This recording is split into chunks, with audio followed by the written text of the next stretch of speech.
Hi everyone, my name is Charlie Lowry. My name is Erica Locklear. I'm the program manager at Enlightening Native Daughters with the Lumbee Tribe. My name is John Oxendine, and I'm actually a unit director for Southern Spirit Boys and Girls Club of the Lumbee Tribe of North Carolina. Native Americans experience interpersonal violence at a rate of 2.5 times that of other races and ethnicities. This video explores the barriers this population faces and what Native youth can do to influence and change the future for Native Americans.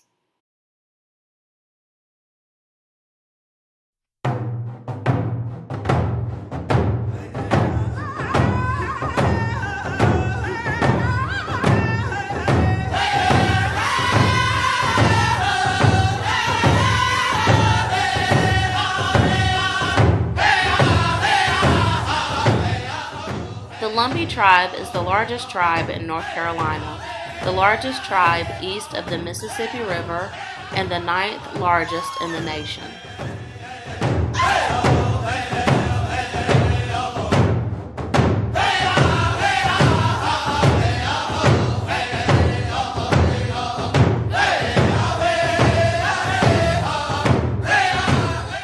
Here in our community, the one big thing that we do face when it comes to domestic and sexual violence is the fact that a lot of people try to keep it closed and behind closed doors. No one likes to talk about it. No one likes to put it out in the public. And for the men that are actually doing it, and women, because it can go both ways, for the men and women that are actually doing it, they tend to stand behind and no one knows who's doing it. Being from a Native American community, what happens in the house stays in the house. So we don't go outside the house and talk about what happens behind closed doors. Everything's secretive. I think that kind of the way that our people are, it may be a little taboo to talk about it, or because I know that a lot of times when someone has been violated sexually, a vast majority of the time it's done by someone that's close to them and their family. And the fact that we're natives and brought up in tight-knit communities where everybody knows everyone, that causes a lot of people not to speak out and get help, even if they do have the option. So, American Indians are 2.5 times more likely to experience sexual assault crimes compared to all other races, and 1 in 3 Native women reports having been raped during her lifetime. In Robeson County, domestic violence is more than 50% experienced by Native Americans. So it's a high number. And in our history, that's not how our women were treated. Here in our community, I promote, women first. As Native people, and our tribe is a matriarchal tribe, basically meaning that our women made a lot of decisions. Our women was always held up front. Our women are the givers of life. So for us, if a woman gives man life, then how should we ever put our hands on a woman or tell a woman what to do? Because without that woman, we would not be here. She gives birth, we don't. So for a man to put his hand on a woman is a really big thing in our community. 97% of Native women have experienced at least one act of violence committed by someone from another race, while 35% of Native women have experienced 1 or more acts of violence by someone from the same race. When Europeans came over here, one of the first things they did was to start to break down our matrilineal lines, because a lot of the times the land that we lived upon was tied into the woman and the woman's family. So the first thing that the colonizers did when they came here was to start marrying our women or sleep with our women to produce children to try and break that bond between the woman and the land, and to break that umbilical cord in a sense. And so we're still dealing with a lot of historical trauma that we've dealt with for 500 plus years. As much when it comes to youth taking a role and being an advocate for domestic violence, to me, a great place to start would be with your tribal leaders, outstanding community members. But first, you got to understand that even though you're speaking out for the good of something, there's going to always be a negative side. So be prepared for that judgment, what others think of you. But at the same time, know there's somebody beside you you're speaking out for and helping.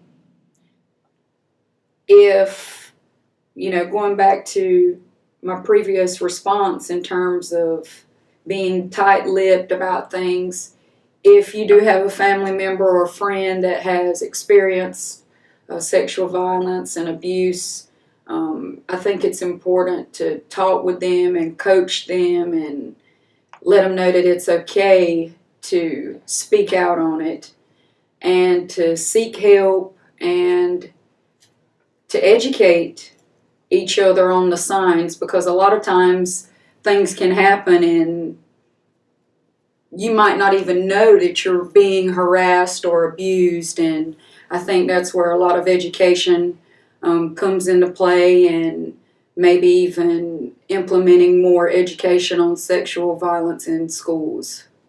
So, more than 40% of Native children experience 2 or more acts of violence by the age of 18.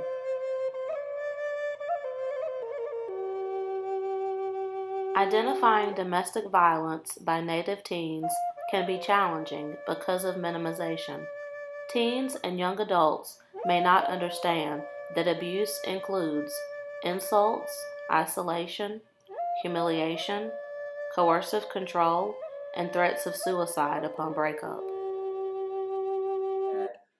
Sessions at Boys and Girls Club talking about domestic violence, how it occurs, what some of the things leading up to it, what some of the things that you can see in an individual that can do those things to you, what some of those traits, because everybody has traits, everybody has things that you can see first, and that eventually it can boil over. Eventually, that person maybe have the tendencies to be someone that could strike a woman or strike a man. Because these days and times, and the reason why I'm using men and women, because there is some women that actually have abused men in the same way. So it's not only just women anymore that gets abused in that way. Men can also do that. 43% of Native men have reported physical violence by an intimate partner.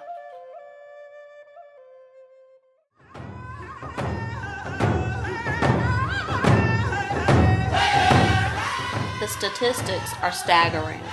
As members of the Native community, it is up to us to start these conversations amongst our people. It is up to us to advocate for change.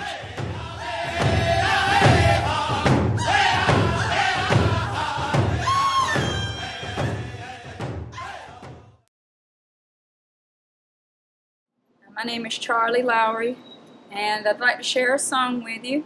It's a song that I wrote years ago with one of my best friends, Miss Brittany Jacobs, who is from the Coharie community. And it's a song called Brown Skin.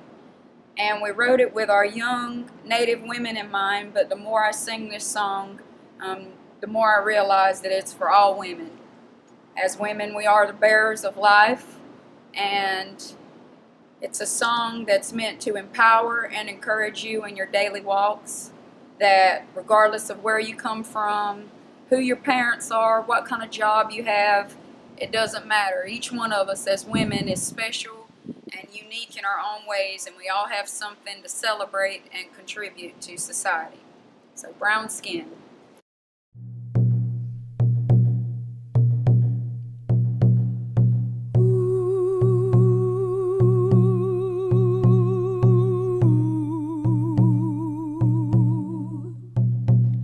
An existence so beautiful, so colorful, deep-rooted in originality, eye candy of shallow minds. That was her reality. Still, she walks around with a smile for the whole wide world to see.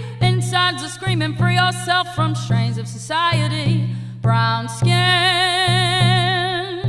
why do you hide the pain within? Brown skin, brown skin. Day in, day out, it's the same, living by the standards of a male domain. She can't help but recognize the stares, cause of who she's talking to or the clothes she wears, yeah. She holds her head up high for the whole wide world to see. Inside's a screaming, free yourself from strains of society. Brown skin,